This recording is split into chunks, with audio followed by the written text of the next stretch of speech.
You're listening to Josh and Phil's Knowledge Club. Time to crack open your brain. Bitch better have my money. Like brap brap brap. Pay me what you owe me. Don't act like you forgot.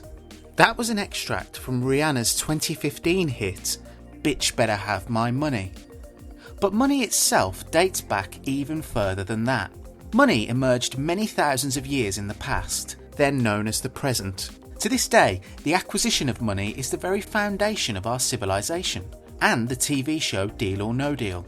However, money is often cited as the root of all evil. Many of society's ills are laid at the door of the powerful and corrupt banker, also a mainstay of Deal or No Deal. If the state of the economy determines our quality of life, how can we maintain a sensible and responsible stranglehold on financial matters? Are we the masters of our own fiscal destiny? Or are we the baby on the cover of Nirvana's Nevermind LP, swimming after the proverbial dollar with our tiny dicks flapping about? Joined as ever by Josh Pugh. Josh, hello. Hello, Phil. There's a new thing I was doing. I thought the listeners would think I'm not here. Oh. Little prank. Good. We're here to talk about money, and money's been spent, actually, on the recording of this podcast. We've hired a room at the university. Yeah. We had to pay for it ourselves. Yeah, I'm happy to do that. That's fine. Not a recording studio as such. It's a squash court. Yeah, it's a squash court. We've had to put the special shoes on as well. Yeah. So we've had to hire them, so that's another cost. But they're quite comfy. So money then, how important is money to you? Are you a saver or do you like to splash out? I'm actually known for being quite frugal with my money, Phil. I'll tell you this, Phil. Once I was on a stag do because one of the lads was getting married. So you had a stag do leading up to the marriage? Yeah. Before the wedding this was. Yeah. Yeah, and traditionally would be, yeah. So we went into, and I'm not proud of this, I don't could just went into a strip club. Okay. Not my idea. And the lads were throwing money around, paying for dances. I thought it was wrong. Just didn't agree with it. Didn't get involved. Well, why should I pay, Phil, when I can see them for free from where I was sat? That is true. You need money to survive, but I'm not a greedy man by any stretch of the imagination. The value of money is often instilled in children from a very early age. I mean, did you get pocket money when you were a kid? And if so, how much did you get and what did you spend it on? Yeah, I got pocket money, yeah. My grandma Valentina, she used to give me pocket money, 60 pence a week. Oh, that's nice. Yeah, so I used to get a 50 pence piece and a 10 pence piece. I'd spend the 50 pence piece. I'd buy myself some sweets and some churros. And then with the 10 pence piece, I'd save that, almost like a little pension scheme. And in fact, if Grandma Valentina had the same foresight and paid into a pension, she probably could afford to give me more than 60 pence a week. It's nothing, Phil, even back then. What I didn't plan for, though, was my Uncle Santiago, stole my piggy bank full of 10 pence pieces, bought drugs with it. Oh, no. Drug dealers were not happy. They don't want to be carrying around all that change with them. They want to be discreet. You can hear them jangling all down the street. According to studies, the key to happiness is to spend your money on experiences rather than possessions, such as the experience of buying Prozac on the dark web. It is estimated that only 8% of the world's currency exists as physical cash, with the rest being comprised entirely of gift vouchers. So you're a saver then, we've established, but you must like to spend lavishly on occasion. What's the most extravagant thing you've ever bought? Most extravagant thing I've ever bought? One-way ticket to the States, baby. Second most extravagant thing, a one-way ticket back from the States. Yeah. It just worked out cheaper to do it as two singles, Phil. I'd never really booked flights before, and I made a bit of an error, to be honest. I was only there for 6 hours in total. Didn't leave the airport. Literally landed, got on a shuttle bus, back round to the departures terminal, back home. Yeah. Waste of money, if anything, the whole trip. So let's say you did have a windfall, a lottery win. Yeah. Okay, let's say £10 million. So you've won £10 million. What's the first thing you buy? Well, anyone with half a brain knows that if you come into money, you need to put it into property. Yeah. So I'd probably spend £10 million on property. I've had a little look what I could get with 10 million. You know what I could get for £10 million? Go on. A velodrome in Derby. Okay. So I'd probably get that, I think. Do you know anything about cycling? No, but it's property, Phil, isn't it? Yeah. So the other thing I'd do, I'd probably get taxis everywhere. Rather than walking or public transport? Or cycling. Yeah. Not into cycling at all. I'd get taxis everywhere and I'd be sick in every single taxi. Because it's £70 if you're sick in a taxi, £70 fine. And you can't afford to do that if you're not rich. So that's what I'd do. I'd just get a taxi, just be sick every single time. Sometimes I wouldn't even get in the taxi, I'd just be hailing them over in the street and vomit in through the passenger window and then walk the rest of the way. The most expensive object ever built is the International Space Station, costing $150 billion.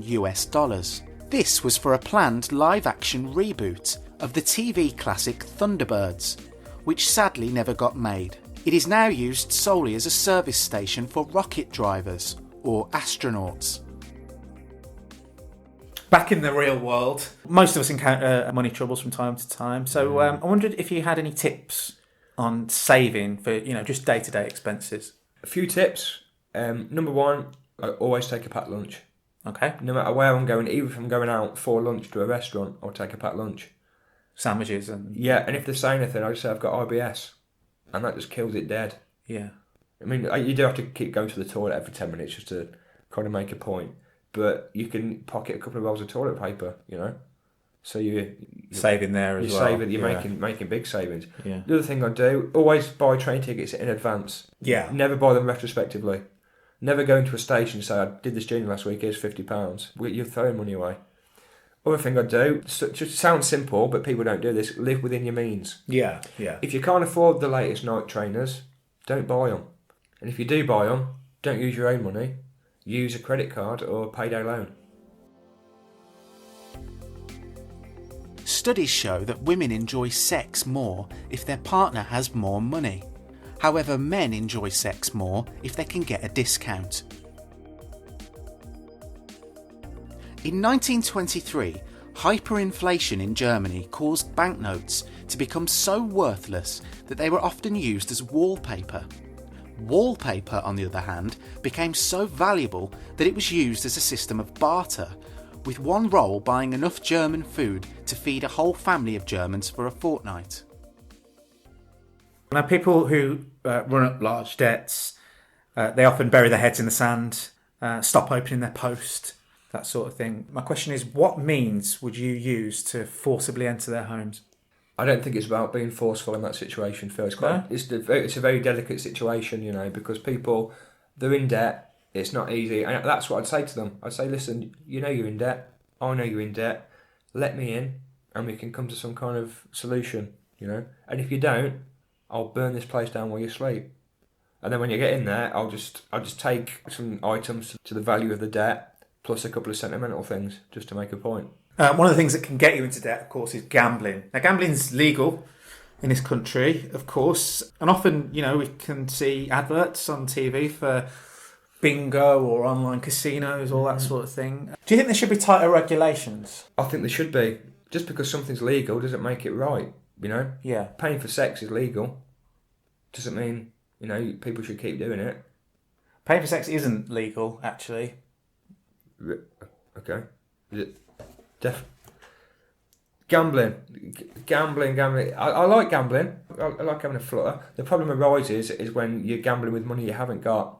Sure, yeah. Yeah, a friend of mine, he lost £1,000 in one night in a casino. Wow. Yeah, he was playing poker. He was trying to be all mysterious, wearing a pair of sunglasses, not realising he'd picked up a pair of his mum's reactor lenses. He was wearing them for the whole game, couldn't see a thing. A massive headache afterwards, and he couldn't even afford paracetamol. He'd lost everything, Phil.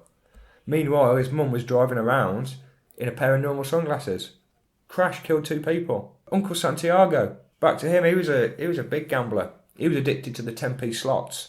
So after he took my piggy bank, he'd go into the arcades, and he'd come back at night. And he'd say he'd been out at work, but we knew where he'd been. He stank of candy floss.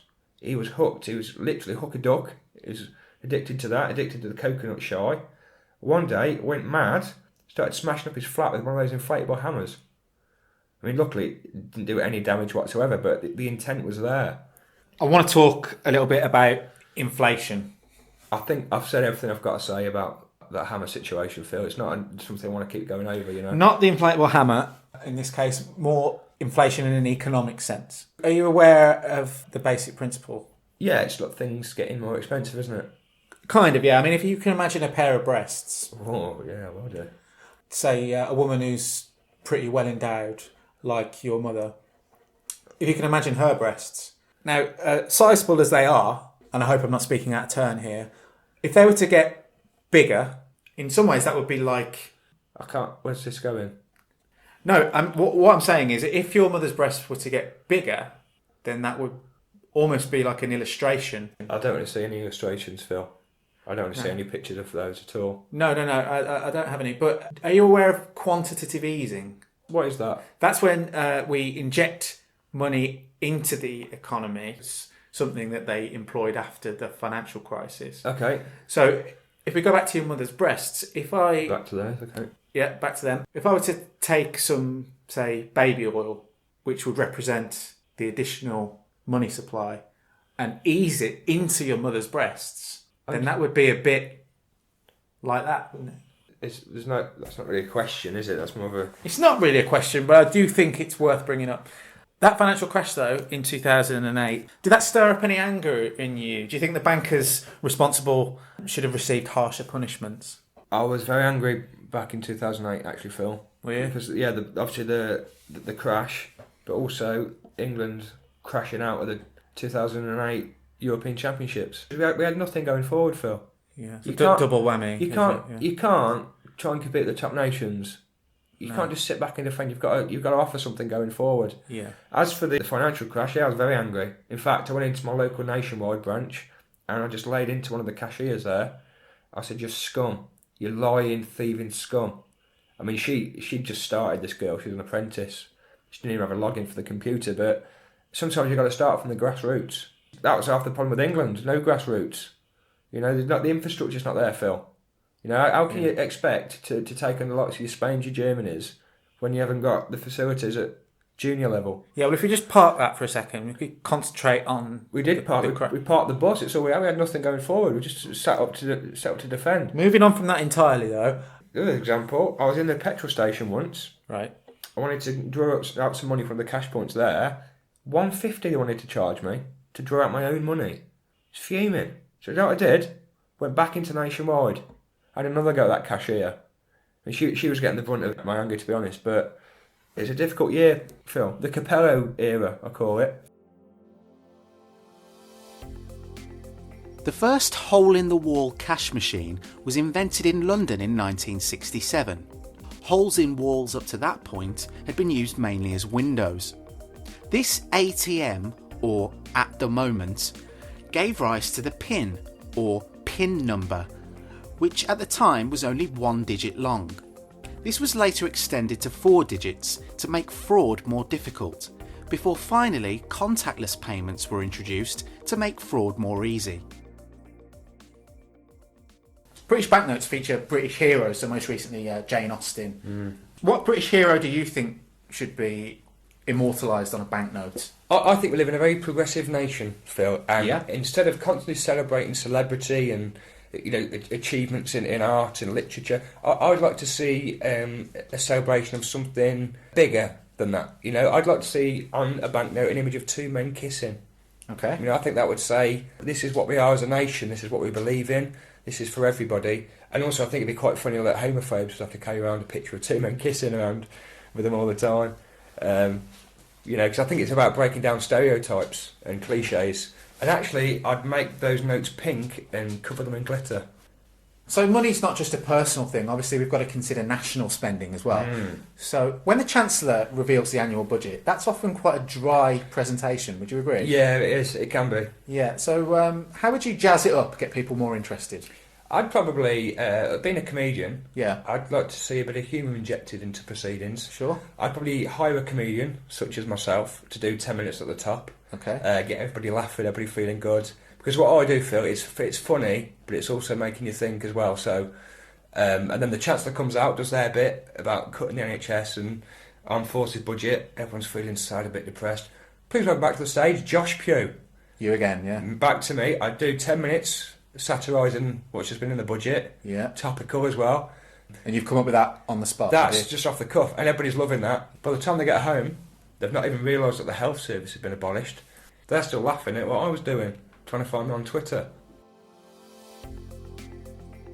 A cheque is merely an instruction to a bank and can therefore be written on anything, such as a birthday card, naan bread or cheque. The UK's National Lottery was launched in 1994 to fill the 15-minute slot after Big Break on BBC One. It has created over 4,750 millionaires in its 23 years, considerably more than Big Break ever managed. The Queen reportedly won £10 on the first lottery draw, which she spent on fags. Defying the odds of 350 billion to 1, a family from Tipton in the West Midlands has had 3 separate jackpot wins, with a total value of £3.25 million, which they used to purchase Tipton. So, where do you stand on Bitcoin and other cryptocurrencies? Could you explain how they work in simple terms? I couldn't feel. I don't play Xbox at all. Right. I don't. I've played Mario. I know he goes around collecting coins and stuff, but I'm not quite sure how that relates to this. So I don't really want to get involved with something I'm not very knowledgeable about. Now, you're a comedian, and I imagine you're doing all right financially, you know. Not bad. Yeah, fine. Well, I don't have to go into too much detail. Fine. Fine. But I was wondering if you ever hatched any get-rich-quick schemes as a bit of a cash grab. I did have an idea, Phil, for a get-rich-quick scheme. Quite simple, basically. Me and you, we just ask everybody we know for £1. Right. Just casually, so we're just like tapping our pockets. Excuse me, mate, you got £1? Yeah. If we do that, if we ask 15 people for £1, you know, you've got like... Well, £15. Yeah, and that's a good start, isn't it? Yeah. Me and my friend, when we were about 16, we went to the town centre where we live, and we sold raffle tickets to raise money for our junior football team. Oh, that's nice. Yeah, here's the genius of it. There was no football team. We didn't even like football. We were more badminton, to be honest. We got found out there. We got rumbled. What I did, I got too into the story. Ended up telling one guy that we were being managed by ex-professional footballer and host of Gladiators, John Fashioner. Yeah, so you went too far. Yeah. I said that Rhino was the strength and conditioning coach and Hunter was the treasurer.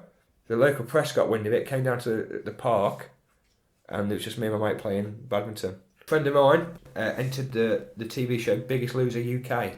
I know the one. Yeah, so basically the show is they take a load of like large people and they fat people, and they have to not tall. Yeah, fat, just and obese. Yeah. Obese, yeah, and they have to lose weight, and whoever loses the most weight, they win £100,000. Yeah. So my mate, he entered that, and he was only like 13 stone, stacked on a load of weight. He was like only 13 stone. He put on a load of weight, he got up to 27 stone. ITV cancelled the series. He can't leave the house now. He's bedbound. Right. He just sits at home all day watching repeats of Biggest Loser UK on Challenge TV, and he's just eating wagon wheels. He eats wagon wheels like me and you eat normal biscuits. Well, Josh, thanks for being with us today once again. Thanks to the University of East Coventry. Join us next time. Until then, goodbye. Goodbye.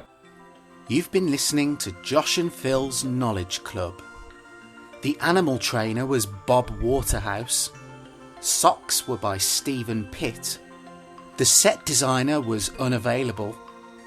And the programme was produced by Dr. Dre.